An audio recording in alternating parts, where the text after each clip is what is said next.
I discover my husband was cheating with his brother's wife. When I confronted him, his mother screamed, "You brought this on yourself by being cold." He didn't deny it. Instead, he said, "At least she listens to me." I packed my bags, but as I drove away, I noticed a black SUV following me. When I pulled over and looked inside, I saw, I don't really know how to start this. I haven't told anyone the full story. Not friends. Not family. Definitely not him. I guess I just need someone to hear it. We've been married for 6 years. Together for almost 10. No kids by choice. We both worked, we both had our own lives, and for a long time, I thought we were partners. It wasn't always easy, but I really believed we were in it together. His family always made me feel off, like I was some kind of outsider they tolerated. Not outright mean, just little things. Jokes I wasn't included in. Conversations that stopped when I walked into the room. His mom would smile at me, but never ask about my life. His dad was quiet. His brother's wife, though, let's call her Lena, she was different. She was warm, friendly, always quick to text me, invite me out. We grabbed coffee sometimes, and I honestly thought we were close. She would talk about how lucky we were to marry into the same family. How we were sisters now. That part is what hurts the most. A few months ago, I started noticing changes in my husband.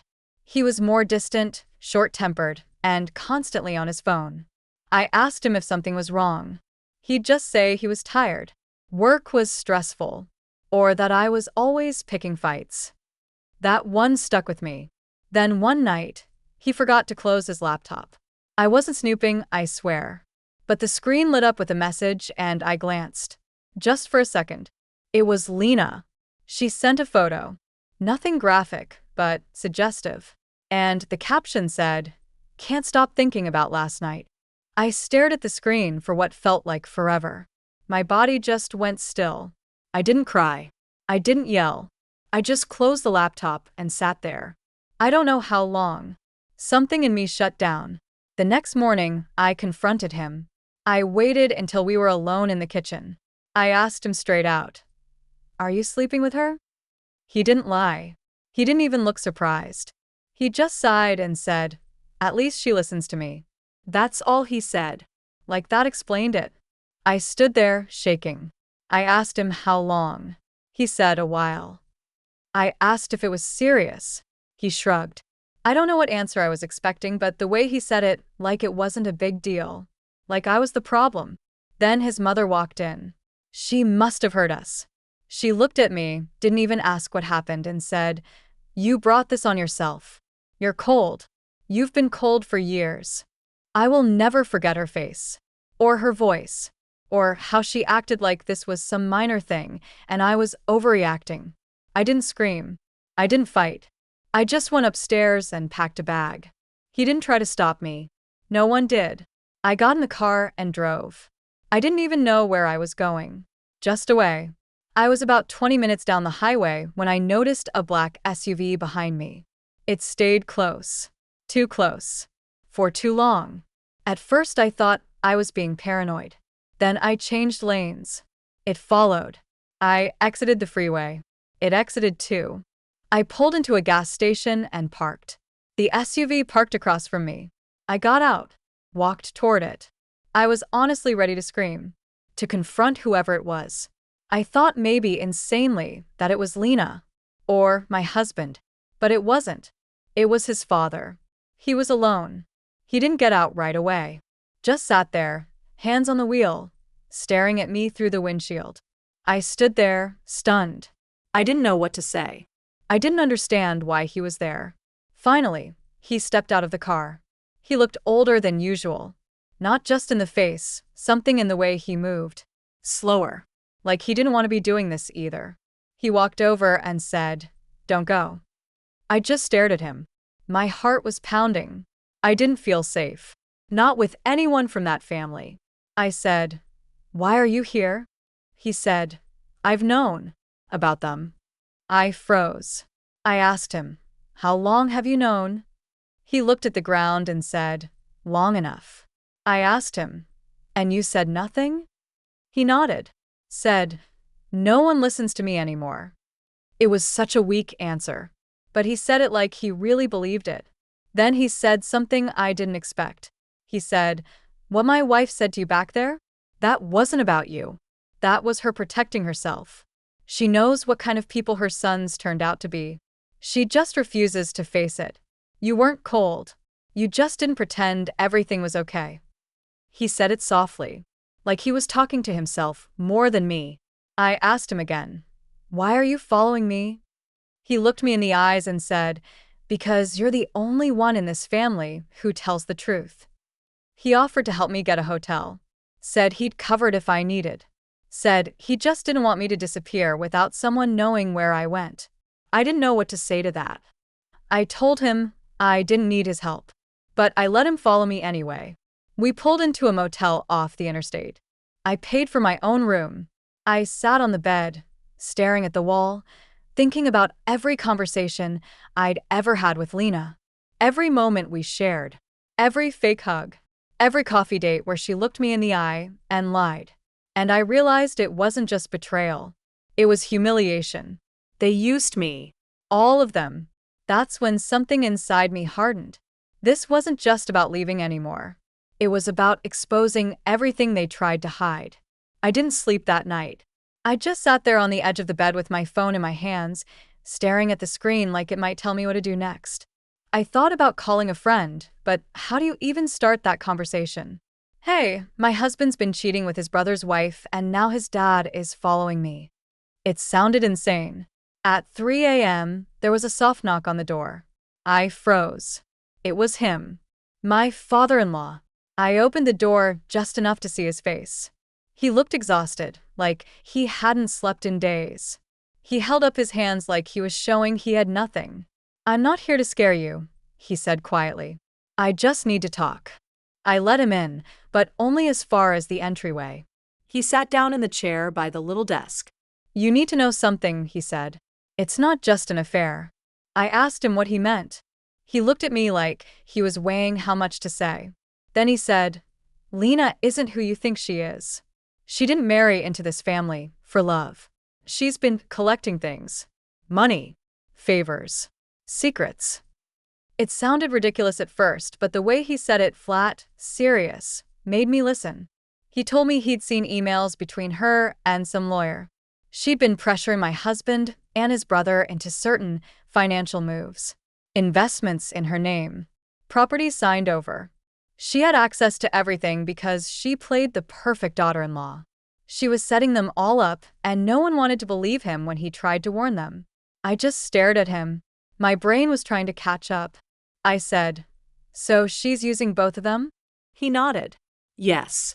"And now she's using you, too. She's already made you look like the cold wife. The one who pushed him away.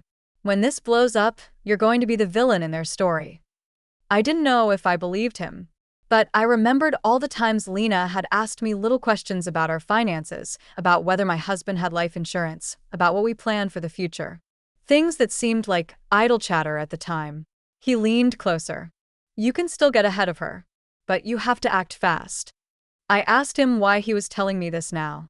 He looked down at his hands and said, "Because I'm tired of watching her burn this family down while everyone pretends it's fine. And because," he hesitated, "because she's been blackmailing me, too." My stomach turned. "With what?" He didn't answer right away. Then he said, "Something from a long time ago. Something I can't have getting out." That's when it clicked. This wasn't just a man feeling guilty. This was a man trying to save himself. I told him I didn't know if I could trust him. He said, "You don't have to. Just look. The proof's on my phone." He handed it to me. I scrolled through the emails. They were real.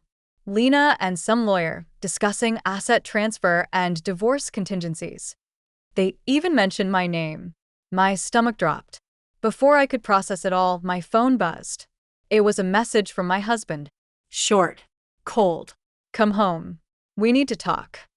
Then another from an unknown number. "Don't trust him." No name. No context. Just that. I looked at my father-in-law. He looked at me. Neither of us said anything for a long time. Outside, I heard a car door slam. Footsteps. Someone was walking toward my room.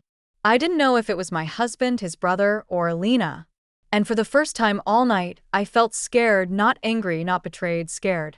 The footsteps stopped right outside my door. I held my breath.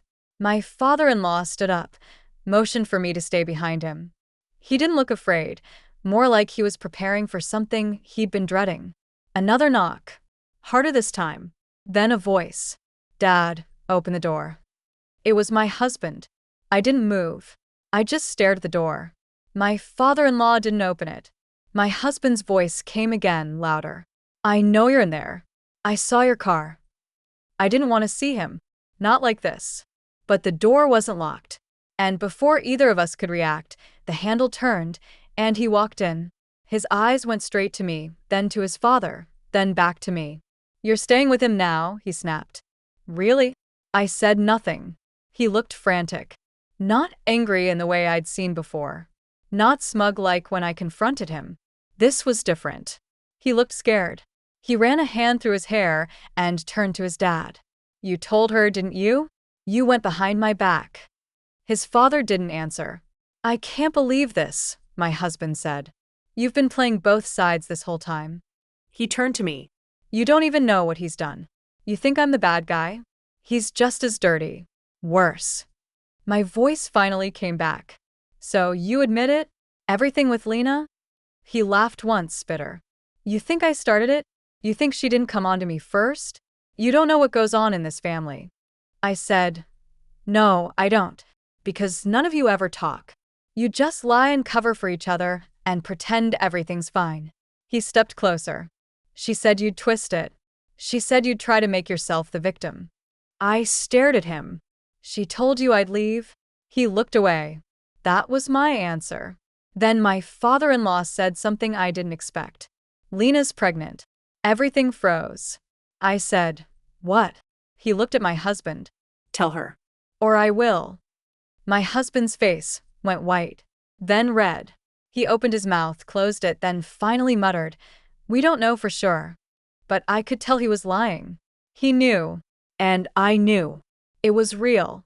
I felt the floor shift underneath me. I asked, "Is it yours?"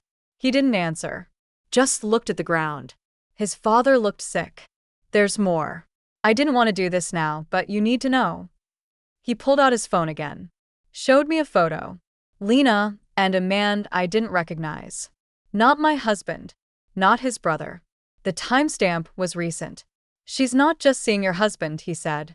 "She's been playing them all." I blinked. "Who is that?" "She used to work for him," he said. "Before she married into the family. They stayed in touch. I think she's funneling money to him." I don't know why. "But I'm going to find out." My husband snapped. "You have no proof. You're just dragging her through the mud because she wouldn't sleep with you." The room went dead silent. My stomach turned. I looked at my father-in-law. "Is that true?" His face changed. Something cracked. He didn't look guilty. He looked hurt. "No," he said quietly. "She said that to your husband to keep him close. So he'd turn against me. And it worked." I didn't know who to believe anymore. My head was spinning. Then my phone buzzed again. Same unknown number. This time a message. "Check the email I forwarded you. It's not just them. It's the whole family. Protect yourself." I opened my email. There was a forwarded thread. From Lena. To her lawyer. My name was all over it. Along with my husband's. And his brother's. And his mother's. They were planning something. Something legal. Something involving shared property, asset division, and this part hit me like ice, mental health claims. A plan to discredit me. Paint me as unstable. Unfit to make financial decisions. Emotionally erratic was the phrase they used. I dropped the phone. My father-in-law picked it up and read over it. His jaw tightened. "She said she was going to do this," he muttered. I didn't think she'd move this fast. I looked at both of them. "She's trying to erase me." My husband had nothing to say. Nothing real, at least. Just denial, and weak excuses, and tired lines. I told him to get out. He hesitated. For a second, I thought he might beg. But he just stared at me with this dead look and said, "You'll regret this." He walked out. I sat down slowly, trying to breathe. My father-in-law stayed standing, looking at the door. Then he said, "You have a choice now. Walk away quietly, or fight back." I didn't answer, but deep down I knew I wasn't going quietly. The first thing I did was copy every email, every photo, every file from his phone onto mine. He didn't even try to stop me. He just sat in the chair and watched. When I was done, I handed it back to him. "You're coming with me?" I said. He asked, "Where?" "To the lawyer's office." He looked nervous, but he followed me. We found a lawyer in the next town. I told her everything. Showed her the messages, the emails, the financial transfers. She went very quiet as she scrolled. Then she said, "If this is real, you have enough to blow up all of their plans." She helped me file for divorce, but she also filed for an emergency injunction to freeze the assets. Anything they tried to move, sell, or hide had to stop until the case was over. She even put a temporary restraining order in place. By the afternoon, I had legal protection and a paper trail. But I didn't stop there. I sent the files to my husband's brother. All of them. Photos of Lena with the other man. The emails about money. The pregnancy texts. Everything. I wanted him to see who she really was. He didn't reply for hours. Then, finally, a single text. "I need to see you." I didn't go. That night the whole family exploded. My husband called screaming. His brother left Lena and moved out. His mother called me every name she could think of. And then the worst part, I found out the pregnancy was real. And it was my husband's.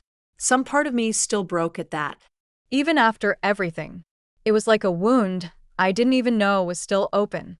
But the lawyer told me not to lose focus. "Let the facts speak," she said. "Don't give them anything they can twist." The case dragged for months. They tried everything. Stories about me being cold, about me being unstable, even fake texts they claimed I'd sent. But every time, I produced proof of their lies. Every bank transfer, every email, every call. By the time we got to court, the judge had already seen enough. My husband lost almost everything. Lena's financial games came out in the open. The man she was funneling money to turned out to be her old employer, who was under investigation for fraud. His brother filed his own suit. His mother's name was dragged through the filings too. And my father-in-law? He had to testify. Under oath, he admitted he'd known for a long time and stayed quiet because Lena had been blackmailing him with an old affair he'd had years ago. He cried on the stand. It was the first time I'd ever seen a real crack in that family's wall of silence. I didn't come out clean either.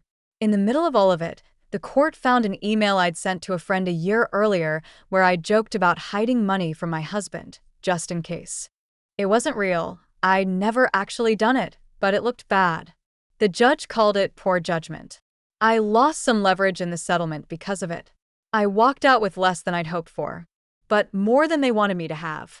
The last time I saw them all together was at the final hearing. Lena wasn't there. She'd skipped town, pregnant and alone. My husband sat with his head in his hands.